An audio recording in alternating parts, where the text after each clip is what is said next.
Le corps du casque bleu français Florian Montorio doit être rapatrié dans les heures qui viennent. Ce sergent-chef a été tué hier au sud du Liban dans une embuscade attribuée au Hezbollah.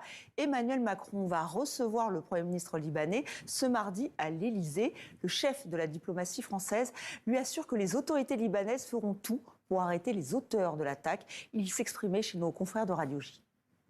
S'en prendre à des casques bleus qui sont des soldats de la paix, quelle que soit leur nationalité et quelles que soient leurs circonstances, c'est non seulement constitutif d'un crime de guerre, mais c'est aussi une atteinte à la communauté internationale. Ces soldats servent la France pour ce qui concerne le contingent français au Liban, les 700 militaires dont je veux saluer la bravoure et le dévouement, mais ils servent aussi la paix sur un mandat de la communauté internationale et du Conseil de sécurité des Nations Unies. Ce drame confirme que la situation reste très volatile, très tendue dans le sud du Liban. Israël annonce que son armée usera de toute sa force malgré la trêve si ses soldats sont menacés. Arthur Saradin est notre correspondant sur place.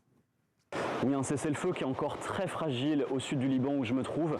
Derrière moi, ce pont qui avait été détruit par l'armée israélienne, qui a été réhabilité par l'armée libanaise pour permettre à ces civils de rejoindre leur village. Et ils sont très peu cet après-midi à s'être rendus justement dans cette portion du sud du Liban, au sud du fleuve Litani, car tout simplement la situation sécuritaire les inquiète. Depuis hier, nous entendons beaucoup de bombardements dans cette région du sud, des opérations militaires qui nous sont rapportées à la fois par le Hezbollah vers des positions de l'armée israélienne, et cette armée israélienne qui continue de mener des opérations de dynamitage méthodique de certains villages frontaliers et qui garde ses positions sur le territoire libanais. Il y a eu aussi cette embuscade menée contre un casque bleu du contingent français de la FINUL qui a ravivé les tensions.